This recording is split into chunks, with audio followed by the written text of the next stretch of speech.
इसको हम सेलिब्रेट करते हैं। और इस साल तो को बहुत ज्यादा ही खुशी है। हाँ, 14 अगस्त को जिस तरह हमने पाकिस्तान को देखा है अपना दिफा करते हुए, वो और साथ में अटैक करते हुए दुश्मनों पे, उफ, मैं कहती हूँ जो हमारा जज्बा, मोहब्बत, हुब्बल वतनी जिस तरह निकल रही है ना जैसे हम फील कर रहे हैं, हमेशा से हमने फील किया है, लेकिन जो अब है ना, it is something else, it's on another level.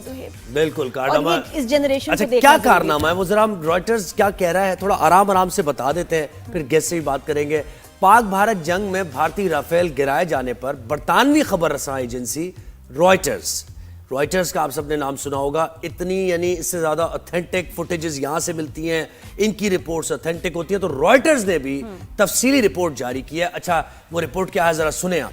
Report में हर पहलू से मार्के पर गैर जानिबदार होकर बात की गई है। जंग में बड़े माली नुकसान पर अब तक भारत हुकूमत ने खुलकर इकरार तो नहीं किया है, मगर इस रिपोर्ट ने कुछ छुपाया नहीं है और सब कुछ बताया। रॉयटर्स ने दूसरी आलमी जंग के बाद खतरनाक ये फजाई मार्का इसको करार दिया है और रिपोर्ट में मई की 7 को लिखा गया कि रात को पाकिस्तान एयरफोर्स के रडार पर भारतीय तैयारे नमूदार हुए। रडार सिग्नल मिलते ही air chief marshal Zaheer Babar Sidhu ने J-10C उड़ाने का हुक्म दिया। रॉयटर्स के मुताबिक जहीर बाबर सिद्धू ने राफेल को निशाना बनाने के खुसूसी अहकाम जारी किए। वो कई रोज से कंट्रोल रूम में सोते थे। 2 घंटे पर मुहित लड़ाई है और रॉयटर्स कह रहा है तवील फजाई लड़ाई में दोनों जानिब से लड़ाका तैयारों ने हिस्सा लिया और माहिरीन का अंदाजा है कि यह दहाइयों बाद होने वाली सबसे बड़ी फजाई लड़ाई थी। तो ये रॉयटर्स बता रही। एजेंसी के मुताबिक भारतीय राफेल गिरने में गलती भारतीय इंटेलिजेंस की थी, राफेल की नहीं। भारतीय पायलट समझ रहे थे कि वो पाकिस्तान के मिसाइल्स की रेंज से दूर है। तो ये जनाब बिल्कुल, भारत कुछ कह नहीं रहा है इस पे, ऑफिशियली कुछ कहते नहीं है, लेकिन अब सब बात कर रहे हैं। वहां भी और दुनिया भर में भी वेरी इंटेंस एरियल कॉम्बैट, ऐसी डॉग फाइट थी कि दुनिया उस पे जो है ना अश कर। बिल्कुल ऐसे आप ये देखिए, पाकिस्तान का डिफेंस और फिर पाकिस्तान का अटैक, दोनों ही अनबिलीवेबल। बिल्कुल, अब तो कोई दो राय है ही नहीं, अब तो ये सब ने ज़्यादा कंफर्म कर दिया है। खालिद चिश्ती साहब ने ज्वाइन किया है, रिटायर्ड कॉमोडोर हैं। खालिद साहब, बहुत शुक्रिया, आपने हमें वक्त दिया।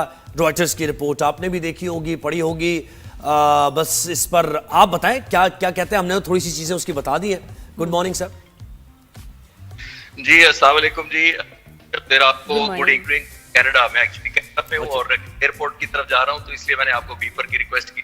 जी जी। और एक तो मैं यहाँ जिन लोगों से मिल रहा हूँ, यहाँ बहुत खुशी का समा है। खासतौर पे रॉयटर के जो नुमाइंदे हैं सईद, वो मैं और वो एयर हेडक्वार्टर में उस दिन इकट्ठे ही थे ब्रीफ जब ये बताया जा रहा था। और हमें ये बताया गया था कि पाक फिजाइया के सरबराह कई दिनों से घर नहीं गए और कुछ मेरे क्योंकि कॉन्ट्रैक्ट्स और दोस्त हैं वहाँ पे ऑफिसर, तो उन्होंने बहुत सारी इंटीमेट चीजें बताई कि हम एयर चीफ को कहते थे कि सर आप 1-2 घंटे घर जाकर सो जाएं जी।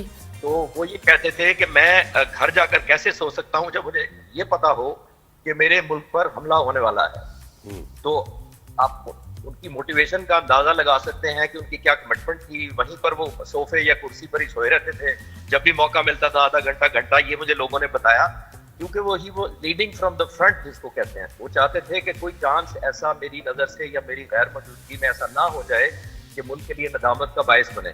तो अल्हम्दुलिल्लाह आपने देखा है, उनका सिर्फ और सिर्फ टारगेट ये था कि उन्होंने क्लियर कट इंस्ट्रक्शन दी थी नाजिया ज़ुहैब कि ये उन्होंने कहा था कि कोई जहाज कभी भी किसी वक्त दिन या रात अगर ये दाखिल हुआ हमारी फजाई हदूद में या उसका वेपन दाखिल हुआ तो उसकी सजा और उसका रिएक्शन एक जैसा ही होगा।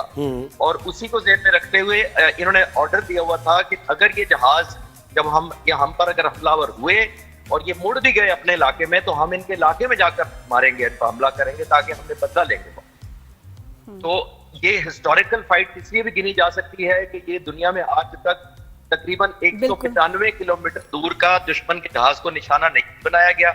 इससे पहले गल्फ वॉर में अमेरिकन F-15C ने एक MiG-25 जो इराकी MiG-25 था उसको निशाना बनाया था और उसका जो लॉन्गेस्ट डिस्टेंस आज तक रिकॉर्ड था वो 140 किलोमीटर था। क्या बात है सर। तो ये तकरीबन हमने अल्हम्दुलिल्लाह 60 किलोमीटर का डिस्टेंस ऐड किया है। और सिर्फ एक टेक्निक नहीं, जिससे वो रॉयटर ने बिल्कुल ठीक कहा और हमें भी ये ब्रीफिंग दी गई थी कि बहुत ज्यादा डिसेप्शन टेक्निक्स थी। जाहिर है कॉम्बैट रीजन की वजह से वो शेयर नहीं की जा सकती, मैं नहीं कर सकूंगा, लेकिन इतनी ज्यादा डिसेप्शन टेक्निक फॉलो की गई थी कि दुश्मन को हैरान कर दिया। और जो ज़ुहैब आप इंट्रो में कह रहे थे कि दुश्मन ये एक्सपेक्ट ही नहीं कर रहा था कि पाक फिजाइया के जो शाहीन है ये तकरीबन 200 किलोमीटर तक उनका निशाना बनाएंगे। उन्होंने ग्रांटेड लिया था कि ये शायद आया हम डिफेंसिव हैं और शायद डिफेंसिव ही रहेंगे। ये यूनिक हिस्ट्री क्रिएट हुई थी उस दिन कि एक डिफेंसिव मिशन को, जो दिफाई मिशन था पाक फिजाइया की सरहदों का, हमारे शाहीनों ने सिर्फ दिफा करना था, और दिफाई मिशन में इनको ऑफेंस पे कन्वर्ट करने को कहा गया। ये रेयर है, फाइटर पायलट्स को ब्रीफ किया जाता है कि या आपका डिफेंसिव मिशन होगा या आपका ऑफेंसिव मिशन होगा। ये रेयर एक अनपैरेलल्ड ये कमांड थी जो एयर चीफ ने दी। जब उन्होंने ये हुक्म दिया कि कोई जिन जहाजों ने हमला किया है इनको ना सिर्फ अटैक करो बल्कि जिन जिन ने वेपन फायर किया है उनको वापस नहीं जाने दें। क्लैरिटी एकदम। वैसे मुझे बहुत अच्छा लगा कि रॉयटर्स ने हमारे एयर चीफ सर बाबर का जो है मेंशन किया, उनके बारे में बात की, और उनके लिए वैसे ही मशहूर है कि ये जो एरियल कॉम्बैट है उसकी स्ट्रैटेजी में और टेक्नोलॉजी, जितनी एडवांस टेक्नोलॉजी उसमें, वो ही इज अ जीनियस।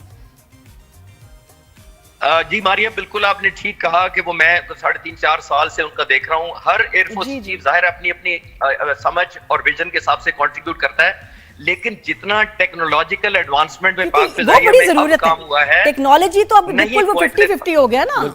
एक तरफ तो एरियल कॉम्बैट है ही, टेक्नोलॉजी इसका कितना उसमें हाथ है आपका, वही डिफेंस सिस्टम्स, इतने कॉम्प्लिकेटेड सब चीजें कि कमाल है, और उसमें इज अ जीनियस। जबरदस्त बात है जी। दूसरा मारिया, नादिया सर नादिया कहते हैं तो बहुत अच्छा लगेगा मुझे। नादिया कहते हैं तो अच्छा लगेगा। नादिया वो हम एक्चुअली नोट करें कि हमने एक नई कॉइन की टर्म जिसको हम मल्टी डोमेन ऑपरेशन कहते हैं। मल्टी डोमेन ऑपरेशन ये अब मेरा ख्याल है ये फैसल बेस के पास से गुजर रहे हैं एयरपोर्ट जाते हुए, वहां से मसला करते हैं। कनाडा में जी कराची से एयरपोर्ट जा रहे हैं। नहीं कनाडा में आप वहां कहां से गुजर रहे हैं जहां सिग्नल का मसला है सर?